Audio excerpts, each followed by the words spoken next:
कल्पना कीजिए रात के 2 बज रहे हैं। बेंगलुरु में एक 24 साल की लड़की 7वीं बार अपना लिंक्डइन रिफ्रेश करती है। उसकी एक क्लासमेट अभी अभी फाउंडर बनी है, दूसरी लंदन शिफ्ट हो गई। किसी दूसरे दोस्त ने फोटो अपडेट किया है और कैप्शन लिखा है ग्रेटफुल फॉर एवरीथिंग एट 25।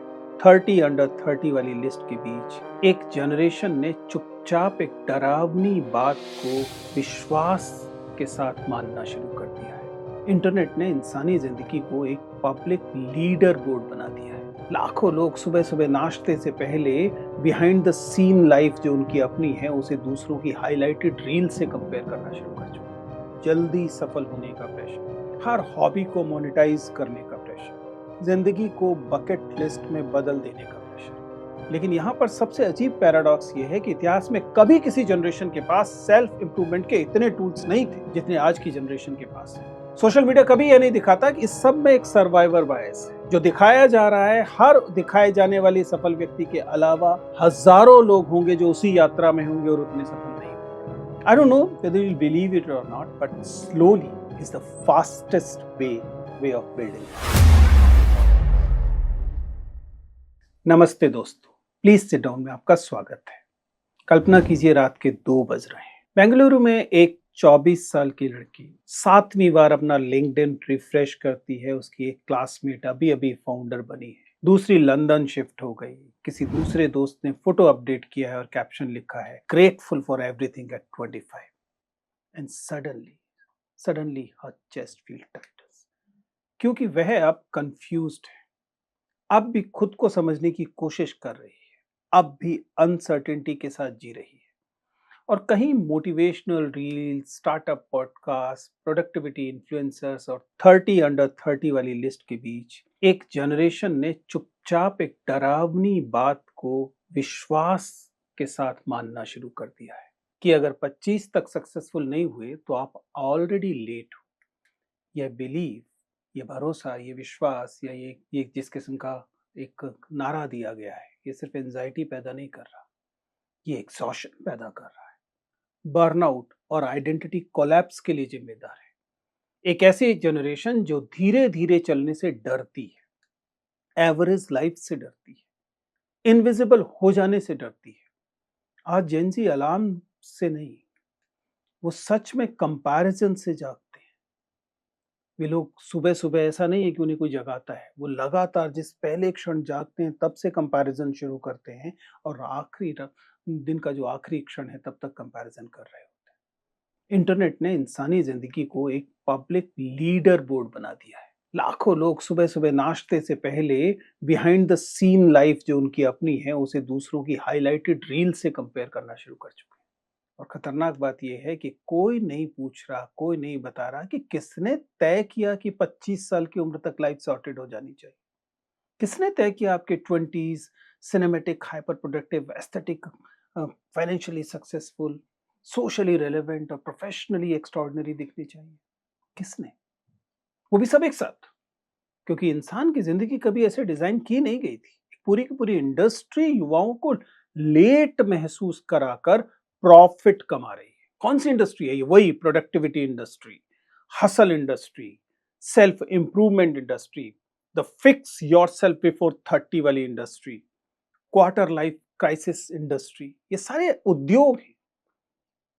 इन उद्योगों ने आपके मन में ये भय बैठा दिया है कि आप ऑलरेडी लेट हैं।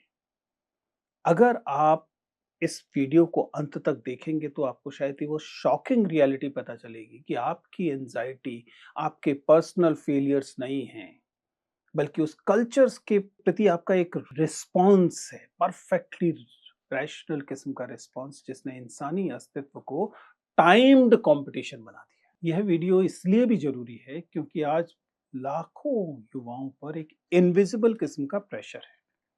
वो इस प्रेशर से चुपचाप टूट रहे हैं।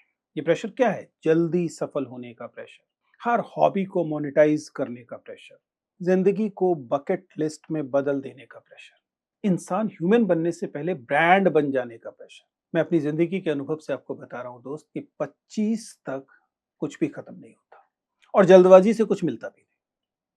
मीनिंगफुल लाइफ बनाने का प्रेशर जो है वह आपकी जिंदगी को उल्टा नष्ट ही कर रहा है। मॉडर्न सोसाइटी ने आपको एक सपना बेचा है, अनंत संभावनाएं, इनफाइनाइट पॉसिबिलिटीज का।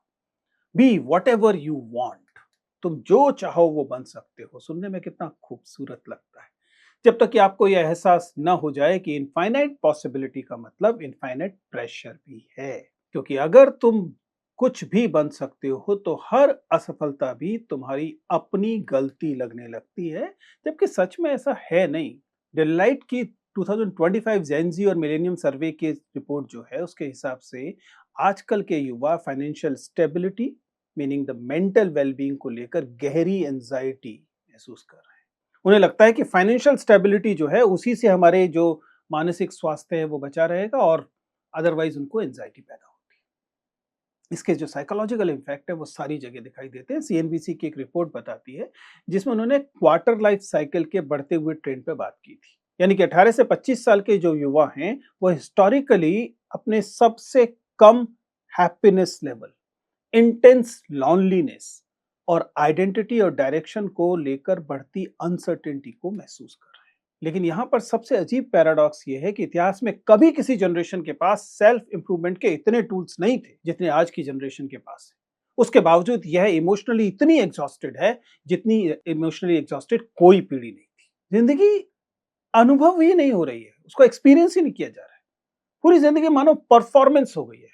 आप घर में हैं तो आप बच्चे की तरह परफॉर्म कर रहे हैं, आप स्कूल में हैं तो आप स्टूडेंट नहीं है, स्टूडेंट के लिए अच्छे स्टूडेंट वाली परफॉर्मेंस दे रहे हैं।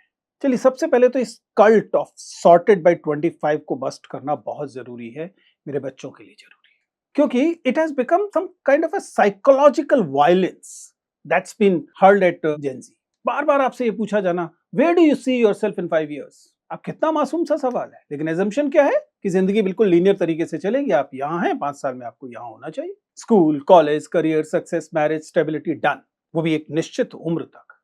लेकिन रियलिटी इतनी लीनियर नहीं है ना। इंसान सॉफ्टवेयर अपडेट नहीं है कि अभी ये वाला वर्जन चल रहा है, थोड़े दिन के बाद ये वाला वर्जन आएगा, उसके बाद उससे आगे का वर्जन आएगा। हो क्या रहा है, ये जो एल्गोरिथम में चीज है, एल्गोरिथम का क्या मतलब होता था, याद कीजिए ना डेफिनेशन एल्गोरिथम की, step by step procedure solving a problem. जिंदगी को एल्गोरिथम के हिसाब से आप जब देखना शुरू करते हैं तो ये एल्गोरिथम कल्चर आपकी हर चीज को ये मेजरेबल स्टेप बाय स्टेप बनाने की कोशिश करती है, हर चीज को क्वांटिफाई करने की कोशिश। आपकी जिंदगी का मतलब फॉलोअर्स कितने, इनकम कितनी, व्यूज कितने, अचीवमेंट कितनी, आपका प्रोडक्टिविटी, आपका ऑप्टिमाइजेशन। इंटरनेट लगातार लगातार उन्हें रिवॉर्ड करता है, उन्हें वैलिडेशन देता है जो जल्दी ब्लूम करते हैं। 19 साल का मिलियनेयर, ऐसा स्टार्टअप, 22 साल में ऐसा फाउंडर जो कि 1000 करोड़ तक पहुंच गया, या वट एवर फिगर्स, हमेशा कोई नंबर एकदम यूनिकॉर्न वाले। सोशल मीडिया कभी यह नहीं दिखाता कि इस सब में एक सर्वाइवर बायस है। जो दिखाया जा रहा है, हर दिखाए जाने वाले सफल व्यक्ति के अलावा हजारों लोग होंगे जो उसी यात्रा में होंगे और उतने सफल नहीं होंगे। आपने जिन्हें सेलिब्रेट किया वो सर्वाइवर्स हैं। सक्सेस स्टोरीज जो हैं वो साइलेंट मेजॉरिटी को इग्नोर कर दे रही हैं, जो कभी बड़े नहीं बनेंगे। इस दुनिया में सभी लोग शिखर पर नहीं हो सकते, फिर शिखर का मतलब नहीं रह जाएगा। लेकिन जीने का हक, इज्जत से जीने का हक, डिग्निटी से जीने का हक, स्वस्थ तरीके से जीने का हक सबके पास होना चाहिए। केवल उनके पास नहीं जो शिखर पे हैं, उनके अपने कष्ट है, उसके बारे में भी बात नहीं करते। बीएमसी पब्लिक हेल्थ की एक पब्लिश्ड स्टडी है जो ये बताती है कि जेनजी की वेलबींग आज external pressure, social comparison, uncertainty और आइडेंटिटी इंस्टेबिलिटी से बहुत गहरे इन्फ्लुएंस हो रही है। और इस कल्चर का सबसे खतरनाक असर ये है कि वह आपसे एक तरह का एक्सपेरिमेंटेशन खत्म कर दे रही है। जिस कंफ्यूजन से आइडेंटिटी का एक्सप्लोरेशन करते थे, नई नई चीजों को करने की कोशिश करते थे, अब आप इतने डर गए हैं असफल होने से कि अब वो आप करना बंद कर चुके। आप लगातार प्रिटेंड कर रहे हैं कि आप कॉन्फिडेंट हैं। ये प्रिटेंड करना कि आपकी लाइफ तो सॉर्टेड है, गड़बड़ है, क्योंकि ये आप में एक अलग किस्म का परफॉर्मेंस एग्जॉशन दे रही है। आपको हर किसी के सामने उन तस्वीरों से जो इंस्टाग्राम पर आपने पोस्ट करनी है, जो आपने स्टोरीज डालनी है, जो आपने रील्स डालनी है, उनसे आपको लगातार परफॉर्मेंस की एक थकान महसूस हो रही है। मुझे सबसे बड़ी परेशानी वो बकेट लिस्ट वाली चीज से होती है। आपने अपनी जिंदगी में 4 चीजों की, 10 चीजों की, 15 चीजों की एक सूची बना दी, और इन सूचियों के बारे में तमाम फिल्में बन जाएंगी, तमाम स्टोरीज बन जाएंगी जो एकदम इंस्पायर करेंगी। जिंदगी को इस बकेट लिस्ट में देखना एक तरह का स्कोर बोर्ड, एक तरह की चेकलिस्ट, ये टिक हो गया, ये टिक हो गया, ये टिक हो गया। क्या कर रहा है?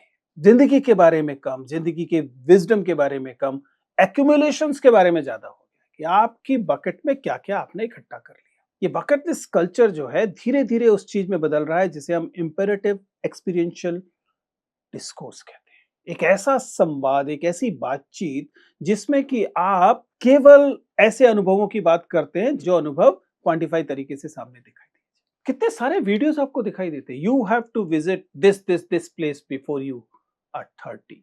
आपको 30 से पहले ये काम कर ही लेने चाहिए, यहाँ यहाँ हो ही जाना चाहिए, आपको ये अनुभव कर ही लेने चाहिए, 25 से पहले आपको ये खा लेना चाहिए। आप तमाम तरह की सूचियां बनाई जा रही हैं। अब आप जब किसी जगह पर ट्रैवल करते हैं, जब आप यात्राएं करते हैं, जब आप टूरिज्म करते हैं, तब आप अनुभव के लिए नहीं कर रहे, आप उस जगह को महसूस करने के लिए नहीं कर रहे, ये प्रूफ करने के लिए कर रहे हैं कि मैं जिंदा हूं। कितनी आयरनी है ना।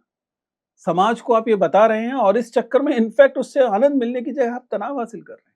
कहीं ऐसा तो नहीं कि आपकी चेकलिस्ट दूसरे की चेकलिस्ट से कमजोर है, आपकी जो बकेट लिस्ट है उसकी क्वालिटी दूसरे की बकेट लिस्ट से अच्छी या बुरी है। यानी कि पहले आप एक्सपीरियंसेस के कंपैरिजन कर रहे थे, अब एक्सपीरियंसेस के समूह का कंपैरिजन भी शुरू कर दिया। ये जो एक्सपीरियंसेस को एक्यूमुलेट करना और बाद में उसे जस्टिफाई करना, ये जब मजबूरी बनी है इस नई पीढ़ी की, इससे ऐसा लगता है कि पूरी की पूरी जिंदगी जो है वह महत्वपूर्ण नहीं रह गई, उसके कुछ बहुत छोटे छोटे पॉइंटर्स महत्वपूर्ण रह गए।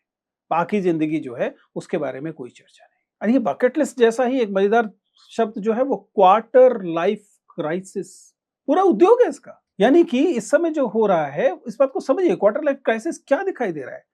क्वार्टर लाइफ 25, उसमें क्राइसिस व्यक्तिगत तरीके से, एक पर्सनल कंफ्यूजन भर नहीं है बल्कि ये एक तरह का स्ट्रक्चरल एंजाइटी है जो आपके अंदर पैदा की गई है। वो बिल्कुल शुरुआती करियर की अनिश्चितता जो है उस पर आपको रोका जा रहा है। और इस अनिश्चितता को लेकर बाकायदा स्टडीज बता रही है कि पूरी की पूरी इंडस्ट्री खड़ी हो गई है। लाइफ कोच हैं, प्रोडक्टिविटी गुरु हैं, सेल्फ हेल्प इन्फ्लुएंसर्स हैं, ऐसे लोग जो निश्चितता या निश्चितता का जो लालच है वो बेचते हैं। जबकि अनिश्चितता मानव जीवन की कोई बुराई थोड़ी ना है, यही मानव जीवन है। सारी चीजें अगर सर्टेन होंगी तो लाइफ कितनी बोरिंग होगी। हमारी पीढ़ी जो बात कभी नहीं सोच सकती थी, जेन जी को वो होते हुए देख रहे हैं। 30 की एज तक पहुंचते पहुंचते आप बर्नआउट के शिकार हो रहे हैं। बर्नआउट समझ में आता है, कोई 55-60 में कहे कि सारी जिंदगी एक काम कर रहे थे, अब बर्नआउट हो रहा है। 30 साल की उम्र तो जिंदगी शुरू हो रही है, उसमें आप बर्नआउट महसूस कर रहे हैं। क्यों? क्योंकि आप पर यह लगातार दबाव है कि इतनी सारी चीजें आपको करनी है, नहीं तो आपको मान लिया जाएगा कि 25 की उम्र में होने वाला क्राइसिस आपको हो गया। यूनिवर्सल किस्म के एक कोई तंत्र खड़ा करने की कोशिश की जा रही है। किस दुनिया में ये हो रहा है? मजेदार बात है कि यथार्थ दुनिया में नहीं हो रहा है, इसका अधिकांश हिस्सा दरअसल डिजिटल दुनिया में हो रहा है। और इसी चीज को हम लोग बार बार द डिजिटल हर्ड मेंटालिटी कहते हैं।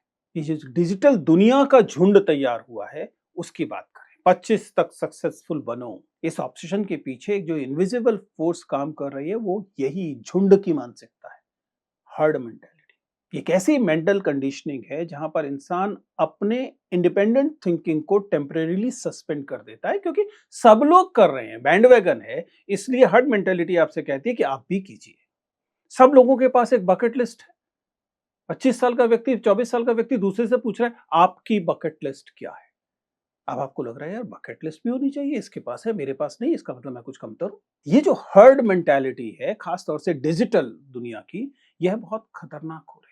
क्योंकि डिजिटल हर्ड जो है वो लगातार trending opinions, viral lifestyle, everybody is doing it, इस वाली साइकोलॉजी से ग्रस्त हो रहे हैं। अब देखिए ना, जो तो सोशल मीडिया के ट्रेंड्स हैं, ऐसा लगता है कि जो लोग ट्रेंड सेट करते हैं वे लोग भी इस दबाव में रहते हैं कि कोई ट्रेंड उनसे छूट ना जाए। और अगर इस हर्ड मेंटालिटी के ट्रैप के बाहर आप कोई निकलना भी चाहेगा तो आसानी से निकल नहीं सकता, क्योंकि प्रॉब्लम ये नहीं है कि लोग कॉन्शियसली फॉलो कर रहे हैं, प्रॉब्लम ये है कि ट्रेंड्स अब नॉर्मल लाइफ की डेफिनेशन बन चुके हैं। अगर सब कुछ ट्रेंड में है तो उससे बाहर से निकलना चॉइस बचता ही नहीं, वो एक साइकोलॉजिकल रेजिस्टेंस बन जाता है। और यहाँ इसी पॉइंट पर सबसे इंपॉर्टेंट सच सामने आता है। आपको लगता है कि डिसीजन आप खुद ले रहे हैं, सच्चाई ये है कि आप अपने डिसीजन खुद नहीं ले रहे हैं, आप क्राउड के मोमेंटम के साथ बह रहे हैं। पूरे जेन जी ऑब्सेशन की सबसे डीप लेयर यही है कि सफलता की दौड़ उतनी पर्सनल नहीं है जितनी वह दिखाई देती है। बहुत हद तक वह सोशल प्रोग्रामिंग होती है। आपको लगता है कि ये आपकी इच्छाएं हैं कि आपके पास एक बकेट लिस्ट है, आपकी इच्छाएं हैं कि आप 25 तक सॉर्टेड होने चाहिए, आपकी इच्छाएं हैं कि आपको इन ट्रेंड्स को फॉलो करना चाहिए। इनमें से कुछ भी आपकी इंडिपेंडेंट चॉइस नहीं बचा है दोस्त। ये एक बहुत डीप लेवल पर आपने सोशल प्रोग्रामिंग को अपनी लगाम दे दी है, कंट्रोल दे दिया है। मैं अपने अनुभव के आधार पर एक बहुत साधारण सी बात बता रहा हूँ। मेरी ज़िंदगी के बारे में अगर बताऊँ तो हाँ, मेरे पास पहली स्टेबल नौकरी शायद 30 साल के बाद आनी शुरू हुई। मैं 25 साल, 22 साल से वो उन इंटरव्यूज़ को ले रहा था जिन इंटरव्यूज़ को आपने 2-4 साल पहले देखना शुरू किया है। I don't know whether you will believe it और not, but slowly is the fastest way of building life. धीमी गति से जो ज़िंदगी बनाई जाती है, वह ज़िंदगी बनाने का सबसे तेज तरीका है। जब आप तेज तरीके से अपनी ज़िंदगी को बनाने की कोशिश कर रहे होते हैं, ज़िंदगी नहीं बनती। अगर आपने वो बाँस के उगने की कहानी सुनी है, there is a bamboo tree that doesn't do something strange for years. The story is कि भारत के उत्तर पूर्व में भी पाया जाता है। ये एक बाँस जानते हैं कि घास है दरअसल। बाँस एक पेड़ नहीं है, घास है। और ये एक ऐसी चीज़ है कि आप उसे बो दें तो सालों तक उसमें कुछ नहीं होता। लगता है कि बेकार हो गया। For years after planting, nothing visible happened. No dramatic growth, no giant transformation. And suddenly, after years underground, बीज बस दबा हुआ था 12 साल तक, नहीं कुछ। अचानक एक दिन एक्सप्लोड होता है और फिर तेजी से ग्रो करता है। इसका मतलब ये नहीं है कि वो इतने सालों तक शांत था। इतने सालों तक ही वह ग्रो कर रहा था। जो मैनिफेस्ट हुआ है, जो दिखाई दिया है, वो अचानक हुआ है। आपका जो कैरेक्टर है, आपकी जो विजडम है, आपकी जो इमोशनल मैच्योरिटी है, ये दिखती अचानक है कभी, लेकिन लगातार धीमे-धीमे तरीके से आप में पैदा हो। जब आप तेजी से कहीं पहुंचना चाहते हैं तो आप इस साइकिल को मिस कर देते हैं, जिस साइकिल में वह बीज अपने अंदर उस ग्रोथ को, जो कि अचानक एक दिन एक्सप्लोड होगी, उसे तैयार कर रहा था। ऐसे ही बैम्बू ट्री, ऐसे ही बैम्बू बनने की कोशिश कीजिए। स्लो तरीके से, धीमे तरीके से जिंदगी की तैयारियां कीजिए। यकीन मानिए, जब आप कभी बहुत बाद में जिंदगी के उत्तरार्ध में कंपेयर करेंगे तो आपकी जिंदगी स्लो नहीं होगी, आपकी जिंदगी कमतर नहीं होगी, बेहतर ही होगी। इसलिए फिलहाल ये लोड मत लीजिए कि आप पीछे छूट रहे हैं। किसके मुकाबले पीछे छूट रहे हैं? ऐसा कौन आगे जा रहा है जिससे आगे कोई और नहीं जा रहा है? ऐसी कोई टाइमलाइन नहीं है। जो टाइमलाइन एल्गोरिथम्स ने बनाई है, उनको एल्गोरिथम्स को फॉलो करने दीजिए। अपनी टाइमलाइन खुद बनाइए और इत्मीनान की बनाइए। 25 से पहले अगर आपने इत्मीनान का आनंद नहीं लिया तो आपने कुछ नहीं लिया। जो समय आपको सुरक्षा देता था, जो समय आपको इस दबाव से मुक्त करता था कि आपने कोई 9 to 5 सर्कल में रहना है, आप उसे छोड़कर इस दौड़ में भाग रहे हैं इस उम्मीद के साथ कि आप 30 पे रिटायर होंगे। 30 पे रिटायर होकर कौन सी जिंदगी जी जाती है? आज आपको समझने की जरूरत है कि मानव जीवन, सभी लोगों का जीवन एक जैसी गति से नहीं चलता। Nothing against people who have settled in 25 or 30. Nothing against them. उनकी गति होगी। कुछ लोग 30 की उम्र में उद्देश्य खोज लेते हैं, कुछ को 60 की उम्र में यात्रा शुरू करनी होती है। And both of them are right. कोई 30 में करेगा, कोई 35 में करेगा, कोई 40 में करेगा, कोई 55 में करेगा, कोई 60 में करेगा।